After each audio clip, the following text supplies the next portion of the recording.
Hello, everyone coming in. Nice to see you all. If you are able to turn your cameras on, we'd be delighted to see your faces. And if you can't turn your camera on, we completely understand. Welcome. My name is Andy Engel, and I lead virtual public programs here at Reimagine. Welcome to the second session of the series, Surviving a Sibling, a look at grief that's often overlooked. First, a bit about Reimagine for those who may not know. Reimagine is a nonprofit organization catalyzing a uniquely powerful community. People of different backgrounds, different ages, different races, different sexual orientations and gender identities, people of faith, people of no faith, all coming together to heal ourselves, our communities, and the world. We support each other in facing adversity, loss, and mortality, and we hope to transform life's biggest challenges into action and growth. Reimagine resources, support groups, events like this one today are free and accessible to the public. This is made possible by the support and generosity of people like you. So for those who already made a tax-deductible donation when you registered for this, thank you so much. Your gift will immediately support our mission to help people of all walks of life transform the hard parts into purpose and meaning. So our theme this month is sibling loss. I recognize some of you here who attended last week's panel discussion moderated by the wonderful Nina Rodriguez, who is here with us today. This series is not only for siblings whose grief is overlooked, but it's equally a space for those who want to cultivate their grief literacy, to show up for others, to be present with others, to know what to say. So Nina, we'll hear from her in a sec. She brilliantly facilitated a conversation last week with a group of surviving siblings. They were Moira Kahn, Judy Lipson, Annie Sclaver-Orenstein, and Dr. Julie Shaw. The conversation touched on a number of areas. Those included the example of the shadowed milestone. A younger sibling can often feel fear and anxiety when they approach the age of their older sibling. And then they finally exceed that age, and the sibling is forever frozen in time. Also, what was interesting was the varying lengths of time it can take for a surviving sibling to allow for some self-compassion, to validate their feelings of hurt and loss, and getting to a point where you could care less what others are thinking. And then there's the idea that growth is possible after loss. And for some, it's even a superpower. You can channel energy into things that matter and things that fill you up. You can view a recording of last week's session with a link that my colleague Nicole Chan is pasting in the chat. Next Wednesday, our third and final session, we're going to learn about the brothers of Nico Slate and David Martinez. Nico and David are both authors and teachers. We'll explore how writing itself can be a step towards transforming our grief and can serve as a tool to process loss. And there will be an opportunity to go into peer-led, prompt-driven breakout rooms. So please sign up for that. I also wanted to share with you some upcoming events from our community of collaborators. Most of what you see on our schedule is hosted by our community of collaborators, and that includes Eileen and Nina, who you hear from today. We'll share a link in case you're interested in learning how to become a collaborator and hosting your events and sharing your resources. Tomorrow, end-of-life doula Michelle Thornhill leads Room for Grief, which is a monthly drop-in for folks seeking peer-led support. Also tomorrow, Jane Rigler, who is a flutist and a composer, will lead us in some deep listening and gentle movement to help restore our emotional well-being. And on February 21st, Danny Sather hosts a workshop on best practices for adults to support children who are grappling with death, loss, and grief. And finally, we've got more movement with Jamie Morrison on February 23rd. Jamie is a choreographer, a professor of dance, and a widow who will help us map grief in our bodies. Links are pasted in the chat. Please sign up for those. Briefly about Zoom, for those who wish, click on the CC icon at the bottom of the screen to get a live transcript of what's being said. If you'd like to see the recording of the full transcript, click on the CC icon and select View Full Transcript option. And you can save and download the chat by clicking on the three dots within the chat box. If you have other technical issues, please feel free to send me or Nicole a private message in the chat and we can try to help you. I also wanted to let everyone know that we are recording this and we'll be sending this out as part of the follow-up email with all kinds of resources. So that's that. Okay, Nina is going to join us now, and she's going to orient us a bit before Eileen Kielty leads her workshop.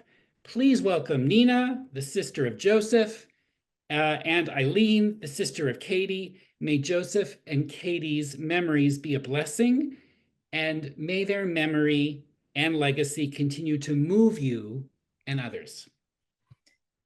Thank you so much, Andy, for your presence, for your introduction, and for this beautiful work. It still gets to me every time I hear my brother's name. So just taking a moment to take that in. Thank you so much. And thank you everybody for being here. I'm in gallery mode so I could see your beautiful faces. If you are able to and willing, please turn on your cameras. We love to, share in this energy and community, and it's lovely to be in this together. I want to say hi to Eileen. You're in for a treat with all that you will learn and experience through her presentation. And if we haven't had the pleasure of meeting, my name is Nina Rodriguez. I am a certified grief guide. I host the Grief and Light podcast. I'm also the creator of the community by Grief and Light, which is a virtual home for grievers worldwide. I work with grievers one-on-one and offer grief education to organizations and companies. And I think more importantly, I'm Joseph's sister very proudly to this day. He was my sibling. He is my sibling who unfortunately passed in 2019. He was my only sibling. So here we are. This is what brought me into this work. And I had the pleasure of meeting Eileen actually through a Reimagine event about 2 years ago.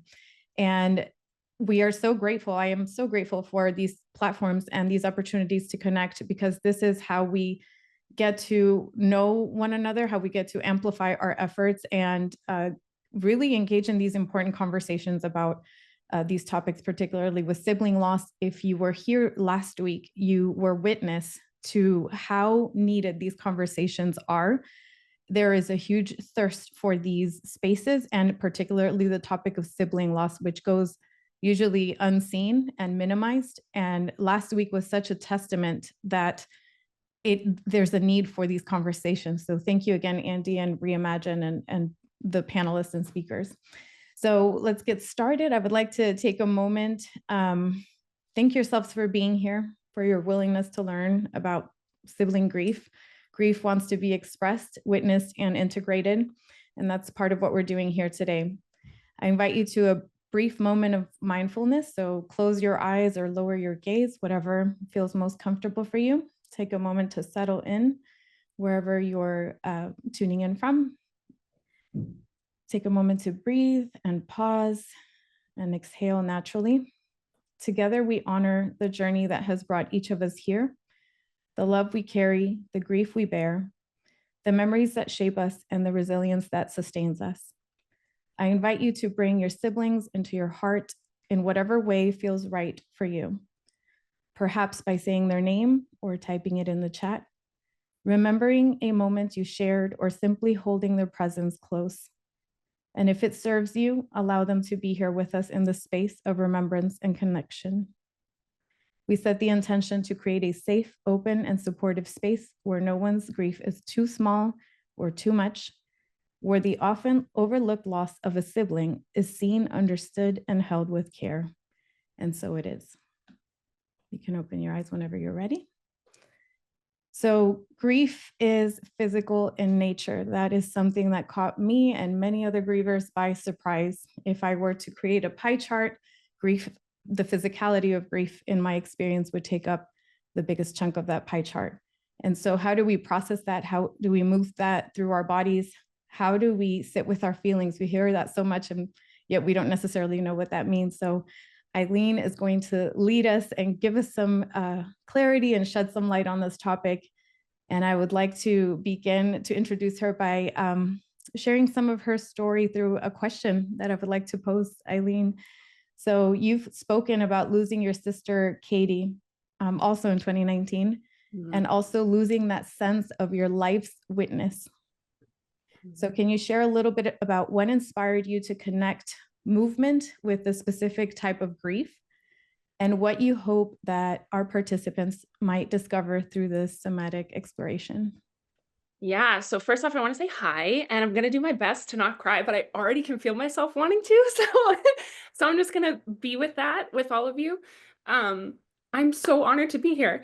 And I just want to take a moment to let you know that my sister is right here with me. So this is a little urn that my mom sent me. It's a little necklace, so her ashes are in here. So I just want to presence her while I speak to all of you today. Okay, so our siblings give us a label, and they tether us in the world. They're like our first anchor in our family. So oftentimes, right, like where you're born, where your birth order is, it's determined by your siblings, right? Like how you're treated sometimes is just determined by your siblings, how you're labeled. So oftentimes, like you have a sibling that's the funny one, or the determined one, or the slacker, or whatever, right? And sometimes this can be really awesome, and sometimes it can be pretty detrimental. But when we lose our sibling, it completely disrupts our entire ecosystem, right? And I'm looking right at Patty right now. I just want to acknowledge you for a second. Yeah, I see you. I see you, friend. And as you can tell, immediately as my energy is moving, I can see a lot of people getting emotional. And so I want to just name that when I work with people's bodies, um, I talk a lot about energy and motion, which is another way to talk about emotion. So when energy is in motion, there is emotion. So you're gonna feel a lot of things today in your body. You're gonna feel sensations. You're gonna feel emotions come up. You might also feel numb. You might also feel tired. You might also feel cold or hot or shaky or buzzy, or all of those things are completely normal, and they are welcomed, and there's space for them. So when I talk about life's witness, a big part of trauma, Dr. Peter Levine, who's a leader in somatic experiencing, he says that trauma is the absence of an empathetic witness. And I just want to define what an empathetic witness is. It's a person who listens without judgment and helps others make sense of their experiences. And our siblings are our first witnesses, oftentimes our most empathetic witnesses in our lives. They are the people that you can turn to and go, Mom and Dad literally just said that, right? Like, I'm not crazy, right? Just like even that, right? They're there to help you experience the world, and the assumption is that they're going to be with you throughout your entire life, right? So there's such a huge disruption, because when we lose our siblings, this very unique loss, I know I'll speak for myself. I felt oftentimes crazy in the things that I was experiencing, because the person that I wanted to tell was the very person that wasn't there anymore. Right? To be like, I can't believe this is happening. Like, I can't believe that I have to, that I'm reading your autopsy. Like, I can't believe that I'm doing your paperwork around your death certificate. I can't believe that I'm having these conversations with family members. I can't believe that someone just asked me that question about you. I can't believe that you're not going to be here, you know, in the same way, right? So that's that's why I use movement to help people, because movement is the language of the body, right? Movement is the language of the body. And so what we want to do when we have this type of loss is we try to make sense of it here. We try to make sense of it here in our head, in our brain, in our mind. And what I try to help people do is to not try and make sense of it here, but to sense it here, to allow the sensations to move through the body, because our emotions, when they get stuck and stagnant, is where we feel a lot of pain. It's where we feel a lot of loss of confidence, self-efficacy, fear of moving forward, all of the above. So movement, I believe, is undeniable in our ability to process grief. And when I talk about movement, I'm not just talking about physical movement, because today we will do a little bit of physical movement, but we're going to do emotional movement or energetic movement. We're going to do some physical, yes, mental movement, like we're going to do some writing prompts, creative movement, right? So there's a bunch of ways that movement can happen in the body that doesn't have to be a full body experience, but also changes how we interact and experience living in the bodies that we live in, if that makes sense. I should say, I know that that makes sense, but if you have questions, you can throw them in the chat. So again, I know that there's a lot of energy here for me. It's also, I attended last week and it was so beautiful and incredibly emotional for me.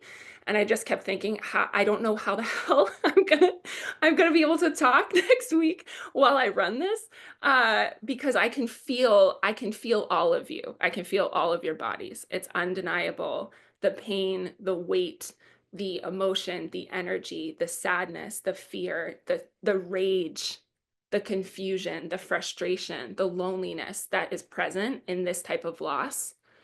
So just know that you are very much not alone. And I know all of our siblings are here with us. And yeah, that's that. Does that answer your question, Nina? Let me unmute myself here, but yes, absolutely. And thank you for that. It's all the things. It's such a unique experience in the way that we connect with our life's witness. Like you said, it's the person that we are technically know, or we imagine we would know our whole lives. And when they're gone, especially too soon, it just changes how we see ourselves in relation to the world, how we show up in the world and with each other. So thank you for that. Yeah, definitely. So I'm gonna jump right in. I do have a deck that I'm working off of, a slideshow. So just know that if I am looking off camera, that's what I'm referencing. I'm gonna share my screen and then I'm gonna come off, and then I'm gonna share my screen and then I'm gonna come off, because I believe it's really important that yes, even though you see a little video of me when I share my screen, I think it's really important for us to maintain our connection together, and it's hard virtually, right? So just know that I'm gonna front load a good amount of information, and that's my way of starting to establish safety with all of you, because I could come in here and be like, all right, let's breathe. And most of you don't know who I am, and that can feel really aggressive and really unsafe for your body. So my goal is to set you up with success, to establish safety, connection, and empowerment before we start to drop into the body. So know that I'm just going to outline some expectations, or just a little overview, so that you're going into this feeling prepared, and then we'll take it from there. So what's beautiful is Nina had a bunch of questions she sent me. She gave me 5 options of questions to start with. And all of them I had already included in my presentation. So I was like, girl, I'm going to give you credit for these questions because they're so delicious and they set up my work so beautifully. So she asked, this is a space for all bodies, regardless of movement experience. What message or invitation do you have for those who might feel hesitant or unsure about exploring movement as a way to process grief? And my answer to that is that observation is still participation. So you literally being here, you are already participating. So you do not have to do anything that I ask of you today. Your job is to tune into your body and ask it a few questions. And then if you want to participate, awesome. If you want to observe, that's still participating. So that is enough. If you want to lie down, if you want to sit down, if you want to run around the room, if you want to scream into a pillow, if you want to punch a wall, just be safe. All good. You do what you need to do to keep you safe. Okay. So everything is consent driven. You get to tune in and ask yourself, do I want to do this? Does this feel safe for me? You can always just watch me. That's fine too. Already, I can already see that stuff is moving. So I just want to reiterate that today might be activating. Another word for that is triggering. Another word for that is energetically overwhelming. Another word for that is emotional. Another word for that could also be alive. Today can feel very alive. And when we lose our people, when we are going through grief, sometimes our vitality, the very energy that inspires us to get up in the morning and, you know, do purposeful work and move forward with our lives, sometimes when that energy starts to come back, it can feel incredibly uncomfortable. Right. So I just want to honor that all of those things might be present today and all of them are valid. And so again, you get to tune in and keep yourself safe. Your job, your sole job today is to take care of yourself. So I'm going to talk about my sister, and I do want to give you a heads up that her death is it can be activating because there's a good amount of themes that are a bit rough. So I just want to give a heads up. If you're feeling anything coming up, honoring it, breathing through it. If you need to, you know, take a break, feel free. I'm not going to give any graphic details or anything like that. I'm just saying that the themes surrounding her death could potentially be activating for you and your body. So I just want to honor that. So that being said, I'm going to share my screen. Also, I'm doing my best, friends. My mom is in the room and her image is very, like, I keep seeing her. So Mom, thanks for having your video on, but I'm like, I moved most of you off the screen so I don't have to look at her face because I'm just going to start hysterically crying. So, know that if I'm a little distracted, it's not her fault. I'm just letting you know that if I am distracted, that's what's happening. Okay, so let's share my screen here. So we're gonna go into a little presentation, and here we go. So Kaya Evolutions. So this gorgeous logo I want to talk about for a little bit because it's really intentional. So I want you to take note of the image of the person standing there, and their body is femme presenting, or yin, has a lot of yin energy, but the energy of the body, the stance of the body, is very yang, or another word for that is masculine energy, right? The heart is open, the throat is available, right? The chest is leading. The wind is coming at the body, right? All of the elements, all four elements are present in this image. And also, if you notice, the earth, the land, actually only goes as far as the body's ability to take one more step forward. You see how that line ends, right? And so the reason why this logo is so important to me goes back to the concept of bison. They're known in nature. When a storm comes, they're the only animal that does this. Most animals run from the storm. Bisons turn around and go into it. They go towards it because they know instinctually that if they go towards that storm, it's going to be over faster. They will have less suffering. They will have to deal with less because the storm will go past them and they will be on the other side of it. But many animals will run from the storm and then the storm catches up with them. And that's really intentional with the body here because in this space, right, in this grief space, the grief train is going to get you. It's going to get you. And I like to say we can either get on it, we can drive it, we can be hit by it, we can be dragged by it. And sometimes we don't have that, we don't feel like we have a choice. And then we realize, oh, I'm behind it or I'm in front of it. And now I want to be a part of my own grieving journey, right? So the reason why this image is so important to me is that our bodies are so incredibly intuitive and so incredibly powerful, and they hold so much information. And when something traumatic happens to us, like the loss of a sibling, it's normal for us to want to run away, resist, turn away. And so I just want to invite you today, if you can look at that image and gain some strength from it. And just note, it's not about running forward.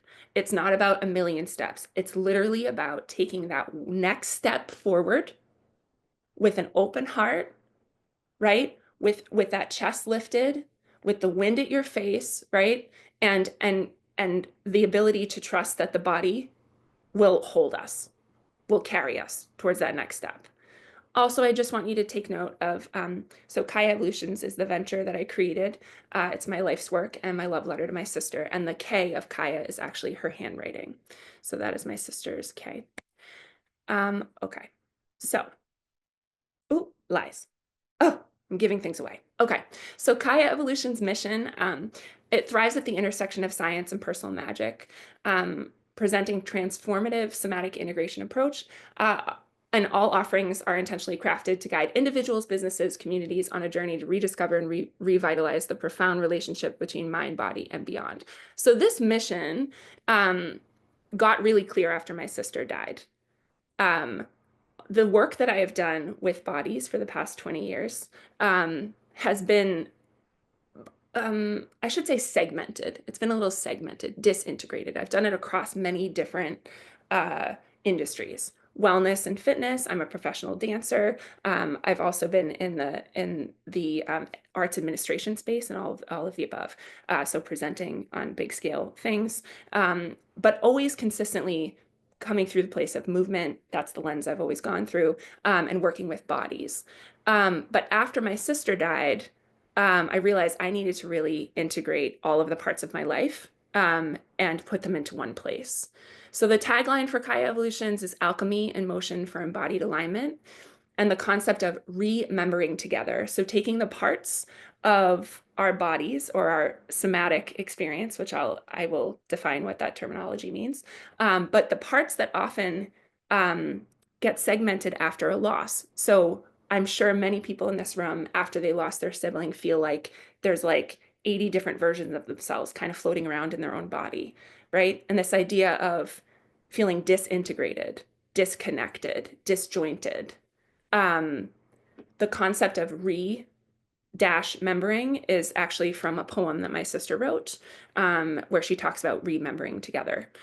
So that's a tagline that I stole from her. No, I just honored from her work. So this is my sister Katie. And she died by suicide in 2019. And she was 37 years old. And I just turned 38. So I know we talked about, these anniversaries that are really tough. This is the year that I have survived my sister, and now moving on will be older than her forever, Earthside, which is a really uncomfortable position for my body to be in. I'm not enjoying it. It does not feel good at all. But I'm doing my best to work through it. But this venture, Kaya Evolutions, the meaning behind it is to honor her and my work that we had planned on doing Earthside. She was a doula, a Reiki master, a massage therapist. She lived in Portugal at the time of her death, where she was saving money to buy land to create a women's center for healing. And we had planned on doing work together to help people, especially connecting with their bodies and moving through trauma. So Kaya is, the K is for Katie. It means pure. It's a diminutive of Catherine, which is her name. And my favorite definition is my elder little sister. It also means home. It means forgiveness. It means the ocean. Evolutions, E is for Eileen. It's an unfolding, a working out of our transformation. So Kaya Evolutions stands for Pure Little Sister Transforming. And the goal of that is really to honor what we planned on doing together just a little bit different now. So I'm gonna stop my share for a second and just, I want you to take note of how your body feels as I just spoke through some of those things. So I know that we're going to keep checking in throughout our time together because it's going to be important to just take note of what our body is feeling. So you can throw it in the chat if there's some things coming in. Again, sensations, changes in temperature, maybe an area of your body is pulling your attention. You're feeling buzzy, pulsing, soreness, fatigue. You're feeling brain fog. You're feeling, I call them squigglies when my brain goes like this. Cool. You might be, there might be a lyric to a song that's coming in for you, or a color or an animal. So it's just taking note. A lot of what I do with bodies and helping them through moving through stuff is to start to discern sensation. When we have loss, we oftentimes lose our ability to discern what's going on around us and what's happening in our bodies, because everything just feels either numb or like a spark plug, right? It's like, and there's nothing really in between. So we're just starting to take note of what might be moving in your body as I'm talking about my sister.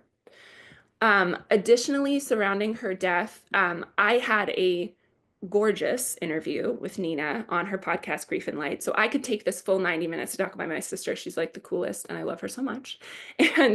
And there's so many details and nuances about my grief journey with her. But I know Nina's going to put a link to that episode in the chat so that today we can really focus on the surviving siblings. So I do want to just take a note to say that there was a lot of stigmatized themes, stigmatized loss in her death, suicide being one of them. There was also provocation of suicide. There was also intimate partner and domestic violence involved. It was an international death, so there's a lot of confusion there. And what I can say is that her death completely imploded my entire family unit. So there was also some estrangement the last year or two of her life. So there's a lot of layers surrounding her death. So I just want to note that some of you in here might have like all the snuggly bugglies with your siblings, and it might be like rainbows and sunshine. And I love that for you. I think that's gorgeous. And also, sibling relationships are really complicated. So some of you maybe hadn't talked to your siblings in a while. Maybe you didn't even know you had a sibling and then found out they died. There's a bunch of things going on. We all grieve differently.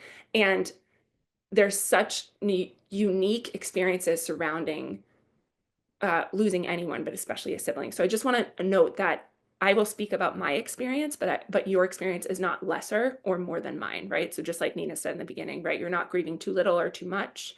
I just want to note that surrounding my sister's death, the themes were really intersectional.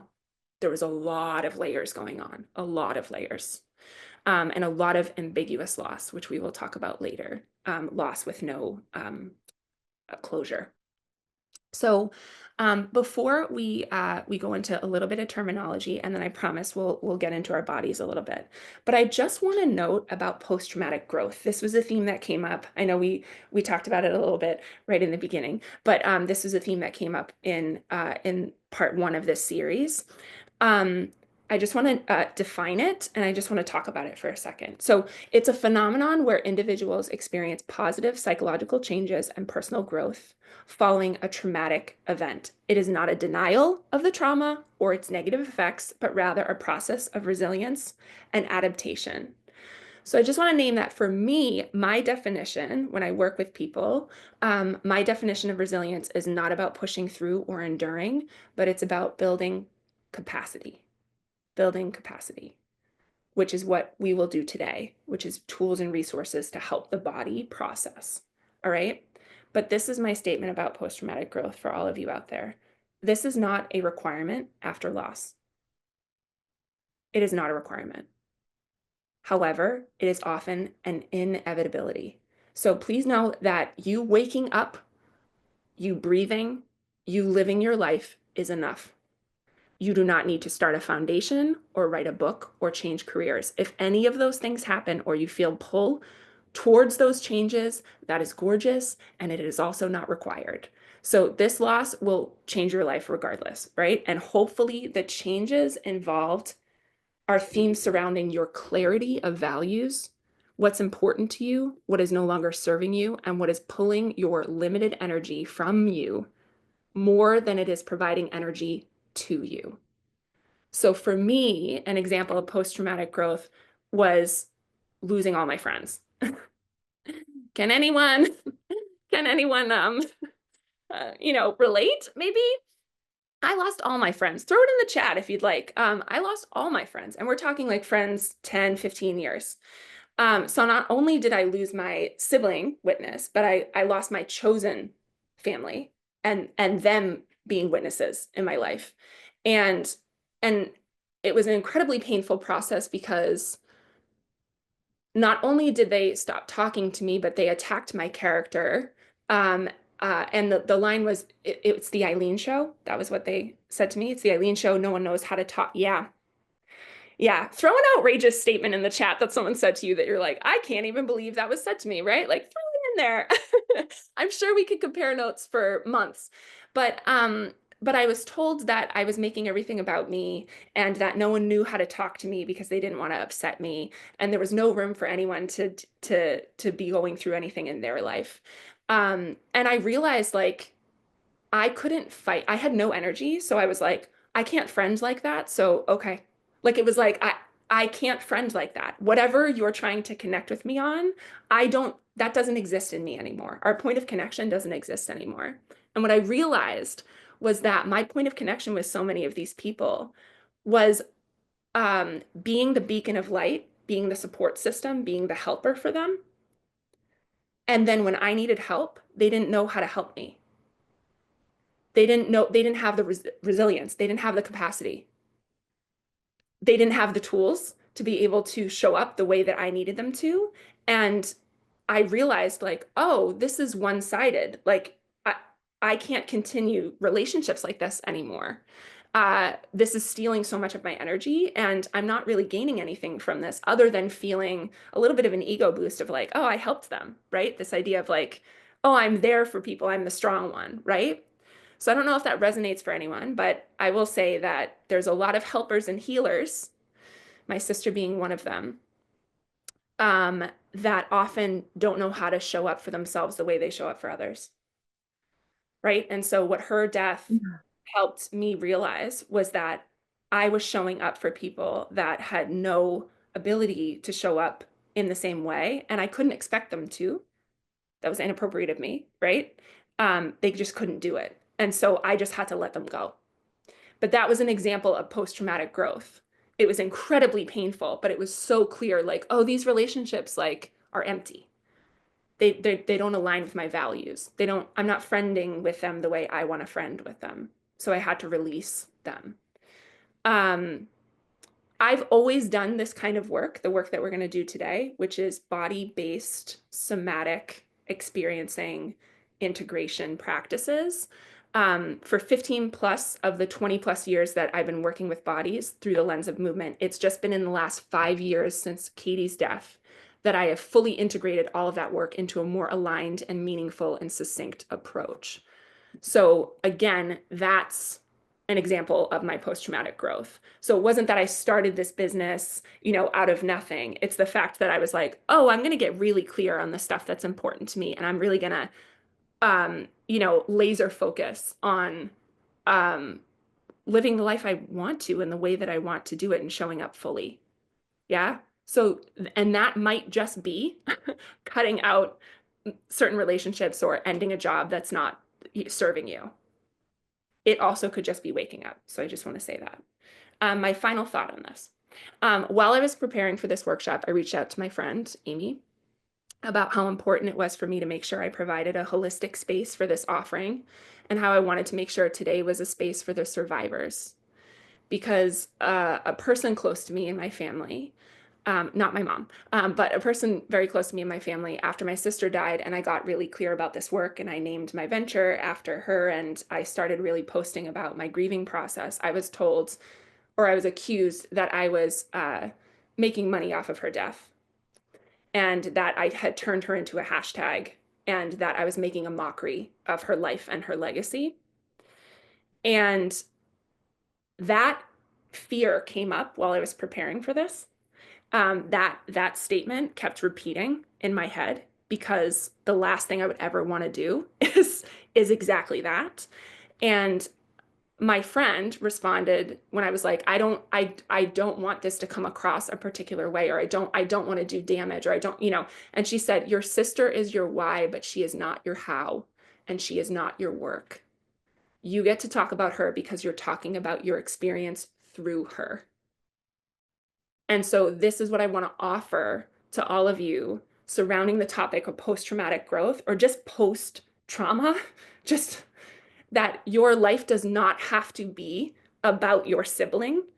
It can be about your life, and you can include them and take them with you, right? So whatever that sounds like to you, right? And that's what I have found is like the more I focused on, I want to do right by her. When I kept pushing that as the thing I was leading with, I was realizing that the very basis of the work that I do was I was starting to question my self-efficacy, my confidence, my knowledge, my training, my degrees, my certifications, because I wanted to make sure that I was funneling this information properly so that this would honor her in a particular way. And when I realized like, oh no, I can honor her by being my most authentic self. That is like delicious. Yeah. So if that resonates, let me know. And before we do a little bit of movement, I just want to go over some terms. Okay, so I've mentioned a few terms, and some of you might know them and some of you might not, and that's okay. I'm going to go through them fast, not because they're not important, but just because I want to make sure we have enough time to exhale today. So here we go.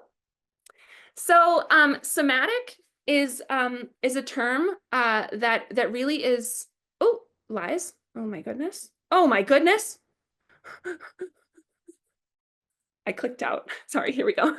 Somatic is a term that literally means relating to the body.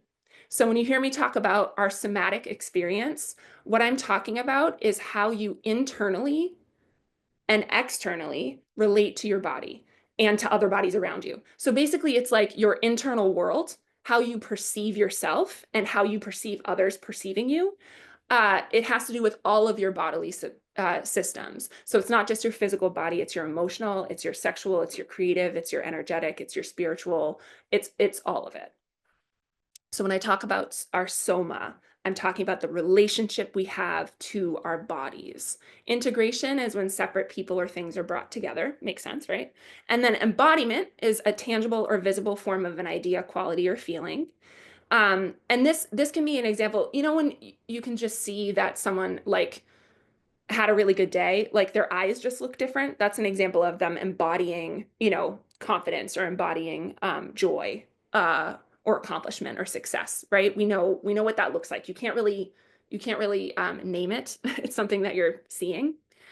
Trauma is a lasting response that often results from living through a distressing event, right? So I want to get clear that trauma oftentimes is not the actual event. It's the residue from the event. And trauma stays with us oftentimes when things were not done or when things were done. Meaning, if our grief was not acknowledged as being important, big example in sibling grief, right? Almost every person in my life asked me, how's your mom? Was she married? Did she have any kids? About my sister. They didn't ask me about me. And I would be like, okay, she wasn't married. She doesn't have kids. How do you think my mom is? Like, but me not getting the question of checking in on me, that's an example of something not happening and that causing residue, right? Stress is a little different. Trauma and stress, oftentimes they're not interchangeable, but they do have an entangling relationship, right? It's a state of strain or tension resulting from adverse or very demanding circumstances, subject to pressure or tension, right? Stress can be good. Another word for that is labor, right? When we're working out, that's an example of stress. And then survival mode. It's a physiological and psychological response to stress or danger that can cause a person to feel unable to relax, right? I'm sure a lot of us have felt that. To tie those things together, somatic integration is the process of healing trauma through transformational body-based modalities, which is something we're going to just dip our toes into today. Embodiment practices attend to the senses and incorporate our physical being into our healing process. The two things that I've consistently done as I'm talking, and I will continue to do as I facilitate, pendulation involves moving back and forth between sensations of safety and sensations of discomfort. So this is when we're doing therapeutic healing practices, right? We want to expand a little, then contract, expand a little, then contract, right? Same thing with titration. We're breaking down overwhelming experiences into smaller, more manageable parts. This deck that I'm showing you right now is an example of breaking down this overwhelming experience so that you can start to learn what I'm talking about, right? Start to integrate those things so that when we start to get in our body, you're not confused or feeling like you're doing something wrong, or you're like not in on the joke, right? I'm breaking up these large topics into smaller anecdotal definitions so that our bodies can start to process the information. Lastly, this type of work helps restore our access or our perceived access to choice. When trauma happens, we go into survival mode, which puts us in the binary. It's yes or no, right or wrong, black or white, dead or alive. So oftentimes we don't have access to choice because choice feels insurmountable. So when we start to integrate and have more embodiment and start to discern our internal experience through empathetic witnessing, through someone holding non-judgmental space for everything that's here, we start to restore our access to choice, which brings safety and our intuitive nature back into the body, right? And then what I had said before, emotion, another way to say that is energy and motion. So my final couple slides here is answering this question that Nina posed. We often hear about the emotional and mental aspects of grief, but how does grief manifest in the body, and why is it important to bring our awareness to the physical sensations and experiences connected to loss, especially the loss of a sibling? So I want to preemptively say I am not a medical professional. Nothing I say today is medical advice. I am not a therapist. However, I am an integrative somatic trauma therapy coach, and I do have degrees in dance and psychology and certifications and training in intimate partner violence, consent-based work, and social justice. So just know that today is not a therapy session. However, it is therapeutic in nature, and we are talking about the physical body, and some of those things might be medical things. I'm not a medical professional. Please do not take any medical advice from me, but I do want to talk about how grief showed up in my body. And I would love for you to share in the chat, check in with yourself, feel into your body, and note anything that maybe was present for you. I'm sure many of us can relate that first year, especially after I lost my sister, if anyone had looked at my Google history, I probably would have been admitted to a hospital because the search history was just so chaotic. I stopped Googling my symptoms and the things that were coming up in my body and my experience after I hit about 100 various symptoms, but I wanted to talk about some of them. So do any of these resonate for anyone? I included a little note that my sister wrote to me that was in the front of a book that she gave me with really beautiful quotes. So I just wanted to presence her here, but just take a little look at that list. Let me know if there's anything in there that you can relate to. This was my somatic experience. This was how I was relating to my internal world, my external world. This was my physical body, my emotional body, my energetic body, my sexual body, my creative body. I'm going to go to one more slide because there's more. That's my sister on the right. That's me on the left. If you can't tell us apart, we have very similar faces. So there's some more. And, you know, again, you let me know if there's anything coming up that resonates with you. But the reason that I bring these up, and I'll go back to that first slide one more time so you can just check it out. The reason I bring this up is that all of these are valid, and all of these are your body's response to intense stress or trauma. This is normal. Now, it's a normal reaction to a high level of stress. Now, is it healthy? Not ongoing, right? But our bodies are meant to have an appropriate reaction to something devastating. And so when there is something that is such a huge upheaval in our lives, I'll go back to the other one, our body is going to have a reaction. And oftentimes we're told that we're overreacting, or that what we're feeling isn't real, or that it's something else, or we're immediately given medication, which I believe in science, and I think medication is fantastic, and I think that people should take it if they need it, 100%. I also recognize that our bodies have incredible information that if we listen to them, we can figure out and hear its wisdom. We can start to find clarity of what is coming in for us. And when we get flooded by this type of loss, oftentimes, like I said before, our body either numbs out, we disassociate, or it becomes hyper vigilant, and everything is painful, right? Again, it's like we're a live fuse, like our skin hurts, right? Like the weight of my shirt would hurt that first year, especially. Shannon, I see you. Yes, totally, right? Like holy moly pants. So I wanted to use a practice to start with. Again, you do you, all right? You can watch me. You can literally leave. You can do whatever you want to do. But I'm going to invite you into this practice. And it's called Heart Sparks.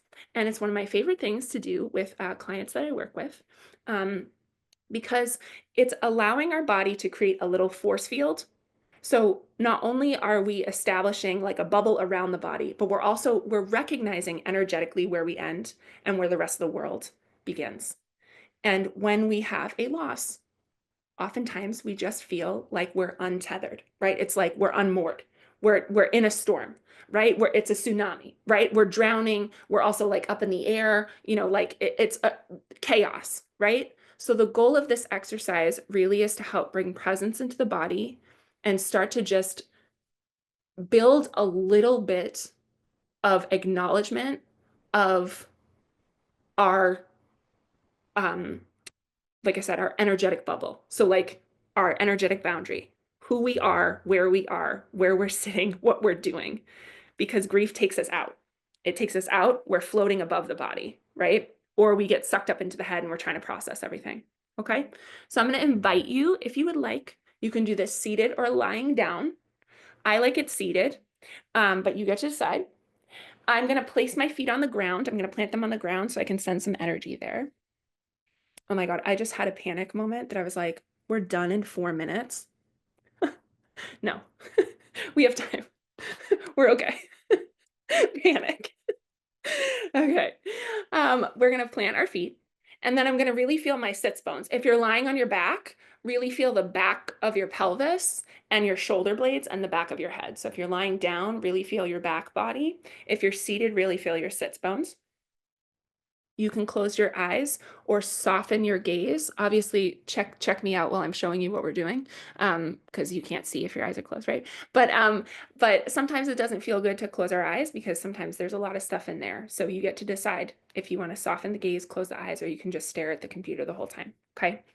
We're going to start by rubbing the hands together. All right? So our hands are connected to our heart chakra. And where does grief show up in the body? In our chest. Right in the chest. Yeah, in between the shoulder blades oftentimes. Yeah. So we're starting to build some energy through the heart space. I want you to go faster, and I want you to notice if you're getting fatigued in your arms. It's really normal for that to happen. You might be getting out of breath. You might be feeling tingly. You might be annoyed that I'm having you do this. It's fine. All of it's valid. It's great. Let's go a little faster. Get it warm, warm, warm. We're going to hover over our eyes in 3, 2, and 1. Hover. So I'm hovering. So I'm creating a little bubble over the eyes. And this is where I can soften the gaze or close the eyes. Or again, you can totally stare at the computer. That's fine too. And I'm going to breathe normal, or if you want to be a little more intentional, we're going to breathe in through the nose and out through the mouth. So our nose breathing is parasympathetic nervous system. Think peace or rest. And mouth breathing is more sympathetic nervous system. Think stress or energy. So I like to think inhaling peace, exhaling stress. And notice if your hands feel tingly. Notice if you feel, again, temperature change in between your face and your hands. Mine feels like warm water. That's how I describe that. Feels like a warm water. Yeah, it's like buoyant and fluid, the energy there. That's what it feels like in my hands. I'm going to take one more big breath cycle here and exhale it out. And we're going to rub again in 3, 2, and 1. Let's rub it out. So notice, so right today, and this often happens when I lead with a lot of people, my biceps right here, this muscle here, are cramping. And this is when I know that there's a lot of stuck energy maybe in people's hearts. And it's getting stuck right here. So I'm going to rub my hands a little stronger to start to move that in the room. And anyone that's starting to feel tight biceps or fatigue in their arms, I want you to send more energy into your hands. We're going to rub for 3. We're hovering over the heart next. 2 and 1, hover heart. Yeah, so I'm not touching. Yeah, not touching yet. So I'm thinking hovering over the heart. And again, inhaling nose, exhaling mouth if you want that intentional cycle, or just breathe normal. And I'm just tuning in. So what's gorgeous about our bodies is, I'm sure all of you have noticed that when you cry, our bodies will naturally fold forward. So if you're sitting there with your hands hovering and you just notice your body kind of folding towards your hands, just let it do that. Just let it do that. You don't have to sit upright. That is our body naturally protecting our heart. If that is happening, this is why when someone cries, a person will walk over to them and rub in between their shoulder blades. We intuitively do that. And we go, it's okay, it's okay. And the reason we do that is because we're saying, I have your back. I have your back. So as I just said that, I just got chills down my legs, which is always my tell that resonated for a lot of people. So while you are hovering the hands on your heart, I want you to imagine your sibling's hand in between your shoulder blades. What does that feel like? If that does not feel safe, meaning it doesn't align, it feels icky, it's too much, back off. But if you can stay there and gather some information from that sensation, maybe it feels tender, maybe it feels angry, maybe it feels tight, maybe it feels really, really heavy. We're not here to judge any sensation that's coming in. We're just here to honor what's here. We're here to be an empathetic witness to our own body. Let's take one more breath here. And exhale out. We're going to rub again in 3, 2, and 1. So notice we're doing movement, right? And this is why people get freaked out with movement, especially somewhere in my bio is like, I'm a professional dancer. And people are, oh, I'm not a dancer. And it's like, okay, cool, great. Thank you so much. I am. You're not. And that's fine, right? That doesn't mean if we were going to have a dance class, I would say we're having a dance class, right? Movement comes in all forms. We are moving our whole body. So now our next spot, we're going to hover over our sacral space. This is below the belly button, above the pubic bone. This is where our emotions lie.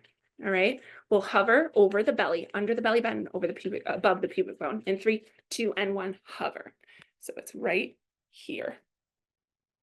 So again, it's almost like I have about 4 or 5 inches of space. And we're breathing here. And again, we're just noticing. We're noticing what's here. And this area, especially on birthing bodies or femme-presenting bodies, oftentimes this place feels like a brick, and that's okay. That's totally okay.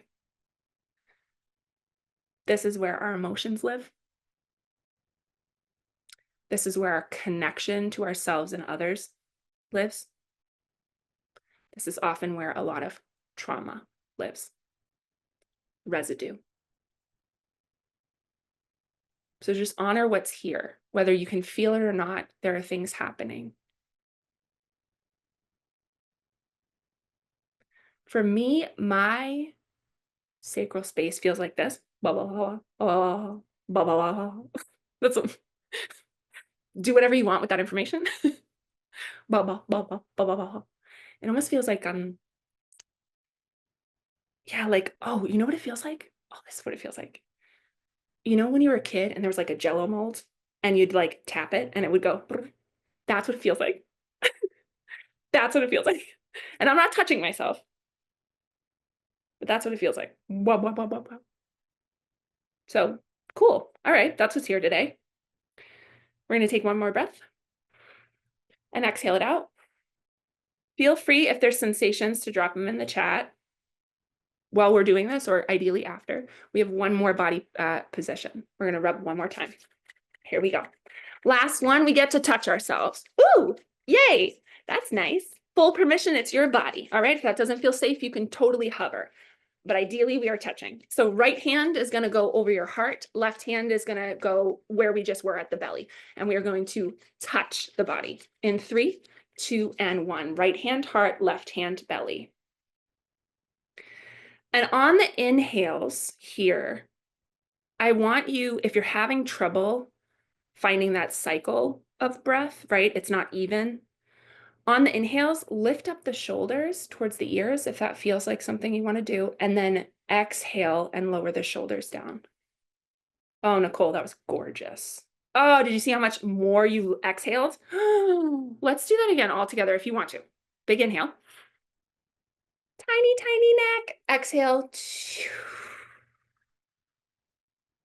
I'm going to do that one more time. Big inhale. Tiny, tiny, tiny. Hold it. Oh God, it feels so terrible. Hold it. Pull in more air. Pull in more air. Pull in more air. Exhale out. Slowly lowering the shoulders down. Slowly lowering it down.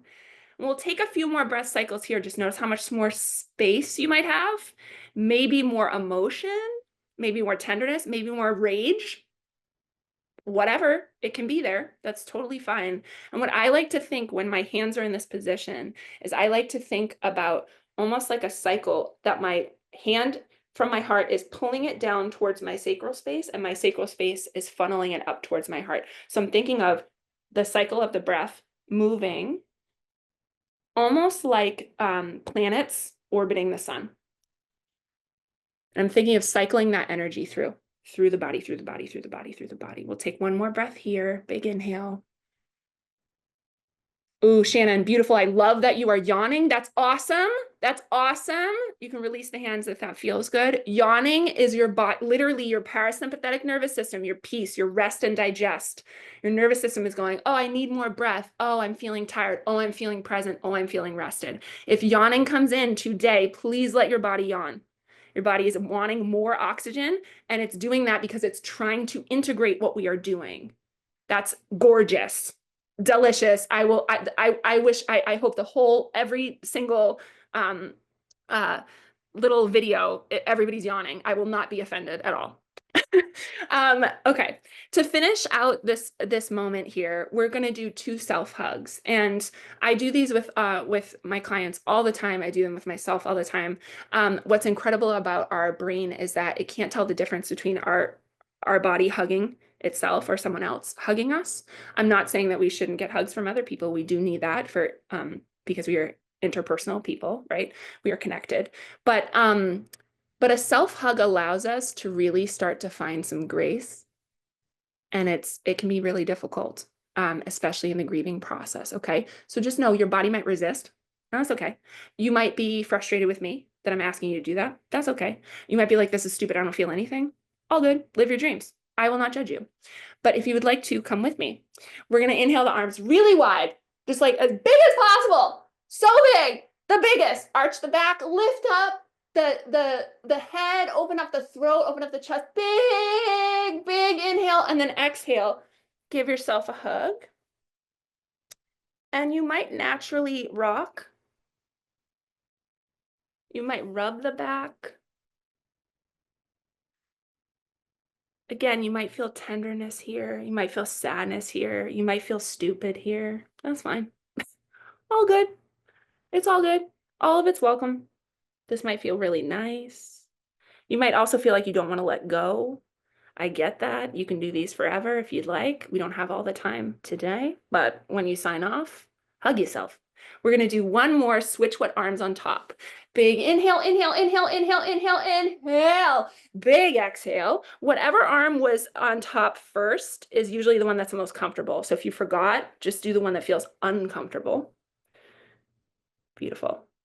And this is where you can check in. If you want the shoulders up and you want to be really small, that's great. You can also drop them down and then tuck the chin more and round the spine slightly as you're breathing here. Just allowing the body to curve a little bit. All right, and we're going to release that. Oh my God. What's here now? Share it in the chat if you would like. Know that I'm doing my best to, I want to be in the chat, like, because I was in the chat in part 1 and it was like the most epic conversations were being had. So just know that I'm doing my best to stay present to facilitate, because I'm leading. But if there are questions that come up, Andy is helping me out. So if there are questions that need to jam, he will send them to me, and I will do my best to answer them at the end. Okay. Oh, so sleepy and so much cracking of the body, calming. Oh, Deborah, thank you. She said I'm lovely and I have sweet energy. Sleepy. Yep. Body feels incredibly relaxed. Yes. Sensations of wanting to vomit. Yes. Fair. Totally. So something I was going to ask, if memories start to come in, this is where soma, our somatic experience, our body remembers. So even if we don't remember here, right? When we start to drop into the body, sometimes we find things in there. This is why this work is so powerful, and also why it's work that I do ongoing with people. So I just want to note, if there are any residual things, my email is available. Please reach out. If you leave here today and you're like, something is not sitting well, I'd be happy to help facilitate and hold space for stuff that might residually be there. Okay. The goal of today is not to re-traumatize the body. The goal is to honor what's here, what's present, give it space and illuminate it. Yeah. Beautiful. Okay, friends. Wow. We're going to head into loss of identity. Casual. So now that we're in our body a little bit, now that we have established a connection, some safety with me, because now you know who the heck I am a little bit, right? And now you've made a connection with yourself and with me. Now we're heading a little bit more into empowerment, right? So finding how things are showing up in your body that maybe change how you exist in the world, right? So if we're talking about, let me just grab my page. If we're talking about sibling loss, yeah. What happens with sibling loss often is a loss of identity. So I talked about this a little bit, where we lose our witness, right? But a beautiful question that Nina asked is, for many, sibling relationships are foundational, providing a sense of belonging and context in the world. And when that connection is broken, how can movement help us rebuild a sense of grounding and find our place again? So oftentimes I'll speak for me, I felt very untethered. I felt completely untethered, like a floating balloon. Or like a boat without an anchor, right? And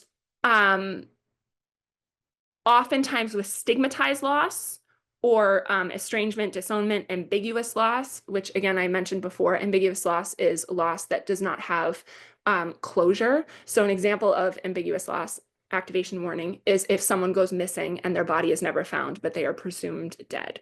That's an example of ambiguous loss. Another less charged example is if a friendship kind of fizzles out and there's no like, I don't want to be your friend. There's no conversation about it, but it just has ended. Yeah. So with the loss of a sibling, it is, I mean, flooded with ambiguous loss, which oftentimes affects our connection to our identity and our sense of belonging, not just in the world and in the communities that we are a part of at our job and in our families, but literally our sense of belonging to ourselves and who we are and what we like are here to do. So I know I had mentioned bringing a pen and paper. So if you have a pen and paper, please grab that, because we're gonna write something. And it's gonna be a little, I don't want to say little, I'm not gonna downplay it. It's gonna be a wonderful writing prompt. It's an anchoring exercise. It's one of my favorite things to do. And what it helps us do is identify the areas in our life where we can anchor to our authentic, most deepest version of ourselves. And because of sibling loss, that gets disrupted, right? So I'm going to share a PDF on my screen in a second, and I'm going to share my audio. And what you're going to do on your end is you're going to take your piece of paper and you're going to make 4 sections. All right, I'll show it in a second, but you'll make 4 sections on your paper. And then you'll take the whole song to write out your answers. Now, you might not have anything to write. I want you to notice what that feels like in your body. Okay. You might have a bunch to write. That's great. You might have stuff you want to write that doesn't work for you anymore, and that's okay. So you can write a question mark next to it or put it in parentheses if it's like, yeah, I guess, but not anymore. Okay. So this anchoring exercise is meant to answer the question, what, who, where makes me feel the most me? The most authentic version of myself, the safest in my own body. What, who, where do I feel tethered and connected and fully expressed? And those might be really like crisis level questions. I don't know where all of you are in your grieving process, right? But I can tell you that it changes all the time. I'm in year 5 and it's like, oh, this is what this is now. Like, okay, interesting. That's new. So just know that all of your answers are valid. And if you're like, I don't want to do this exercise, then you get to lay back and listen to a beautiful song for 3.5 minutes. How's that? Take a nap. I don't know. Take a walk around your room. Okay. So let me just share my jams. I'm going to share my computer audio and I'm going to share a PDF. And my computer audio. We should be able to do this. You let me know. Okay. My computer sound is shared. Lies and deceit. And then my screen is here. Share. Yes? Good. Can all of you see my PDF? Yes. Good. Okay. All right. Again, I should be able to, my audio should be on there. Let's see, friends. I've done this before, but let's see. Okay. So there's 4 sections. You're going to write 3 to 5 lines. If you only get 1 out, it's totally fine. But we're going to go through this and you're going to write a person or a pet. This can be someone alive, dead, or someone you have or haven't met. So this could literally be someone that's famous. This could be a grandfather you never met. This could be your sibling. Okay. A place. This is somewhere you've been or where your feet have touched. Okay. I'm just going to make this a little smaller so we can see. You're going to write an object or thing, something you can hold, touch, or look at. And then you're going to write an action, something that you do. So for example, what makes me feel the most me, the most authentic, connected to myself when I'm around my partner, right? So I would write my partner on that first line on that top section. A place where I've been to, where my feet have touched, where I feel just like myself, Scotland. I've never been more, and Ireland actually. My sense of humor, I didn't understand. I was like, oh, when I went to an Irish pub, I was like, oh, this makes sense. It was like the first time that I was like, this makes sense. So I loved it there. An object or a thing, something you can hold, touch, or look at. So this is a scarf my sister gave me, and I love wearing it because it makes me feel close to her, but it also I love it because it's like magical, because it has like really pretty things on it. And it's very witchy. So I love it. So I like to wear it, and I can touch it and I can wear it. And then an action, I love drinking coffee. It's one of my favorite things ever. I love it so much. It just makes me feel like a badass. I drink iced coffee year round, whatever, don't judge. So those would be examples. Yeah. So it's really the things that make you feel like you, that make you feel like, oh yeah, this is my thing. This is how I feel connected to myself. And again, you might look at these lists and go, I don't feel like myself. This is just to find our barometer, right? It's just to find where you are now. It's not for judgment. You can recognize what comes up in your body as you write it down, and it might feel sad, or you might feel shame, or you might feel anger, or you might feel hope. All of these things could happen here, okay? That being said, I really do hope that I can share my sound, because I did share it. Let me see. You tell me if you guys can hear this. That would be a no. Great. So does everybody have these written down, I should say, because I'm going to unshare this and then I'm going to share my sound. Is everybody good? Ish. Yeah. Cool. Great. Person or pet, place, object or thing, action. Okay. I'm going to stop that share. And then I'm going to share my sound. Beep, boop, beep, boop, boop. Here we go. There it is. All right. You let me know if you can hear this. And a 3, and a 2, and a 1. Yeah? Oh my God, delicious. All right, so I'm going to restart it. We're going to listen to this song. It's 3.5 minutes. When you're done, I'll come back on. You can share in the chat if you'd like. And then we'll see what's present then. All right. Good luck. You're going to do great. Really proud of you. Whatever comes in, let it happen. Okay. Okay. Love you. Bye.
Oh, we did it. Someone said iced coffee year round. You must be from Boston. Yeah, I'm from the North Shore, north of Boston, friend. I have to answer that question in there. Who sings that song? It's Essie Jane. So I can write in their name. It's called Essie Jane, and it's Oh, I Love You.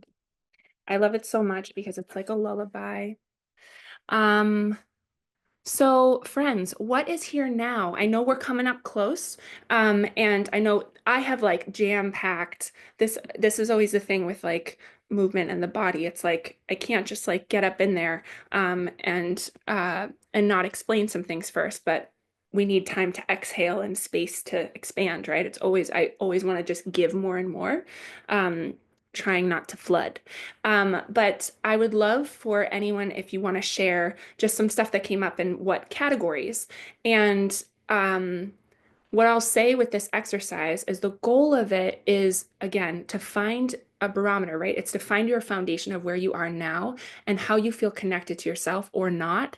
And then wherever you don't have a bunch of things listed, or you're looking at the list and you're like, actually, no, this was stuff that I used to do that made me feel good, but it doesn't feel good anymore.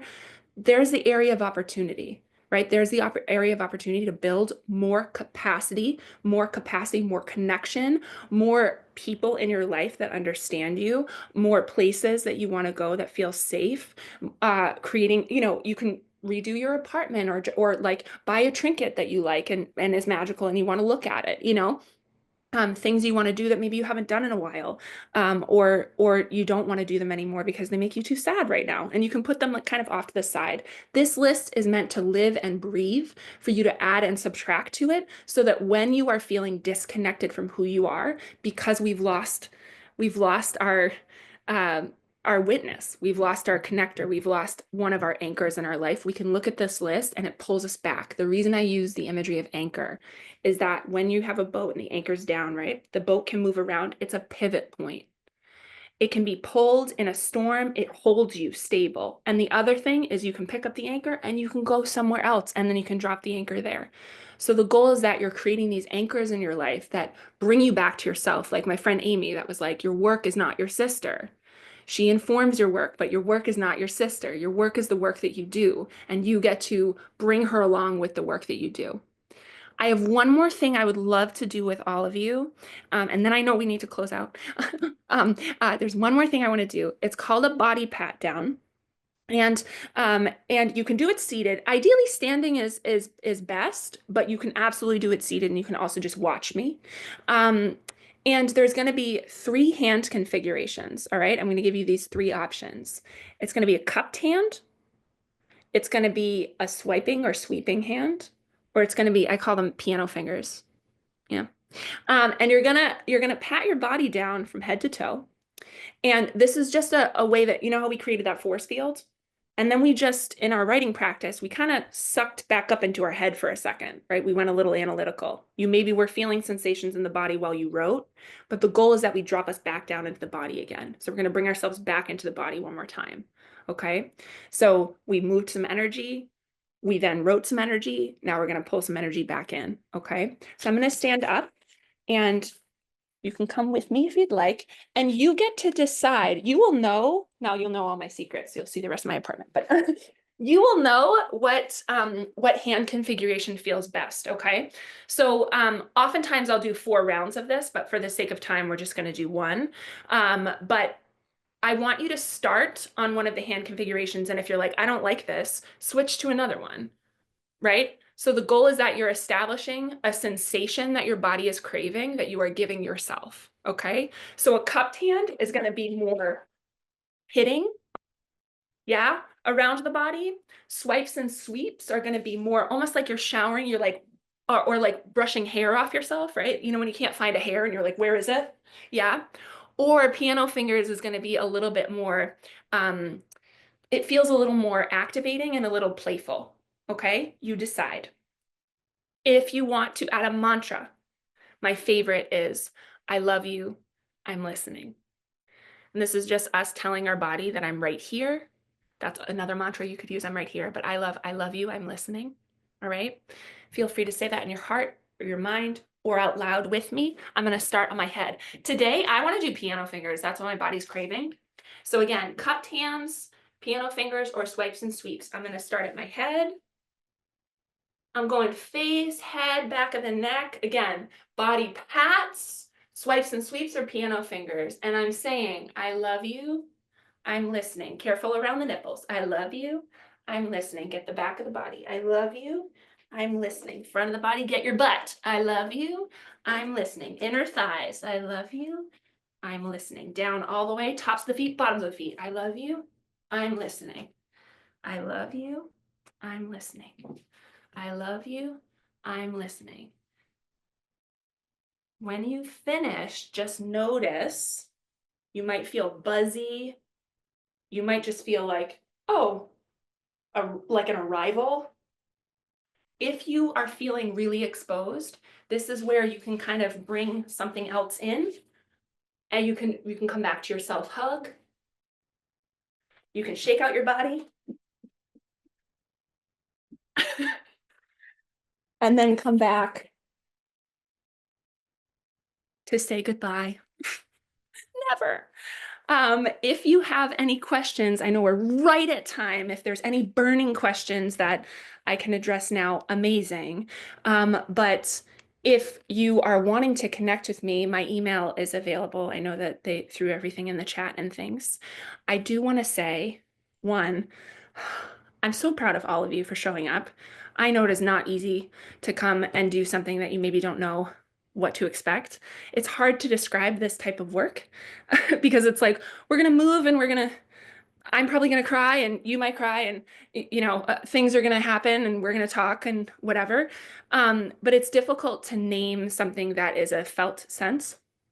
Know that I have a monthly somatic support group that literally I started a year ago, last February, and not one person has signed up. And I've offered it for every month for the past year. And I don't say that to create any sadness. I say that because oftentimes people are afraid to show up with what is in their body, and they're afraid to be witnessed. I get it. But know that I pushed it back this month.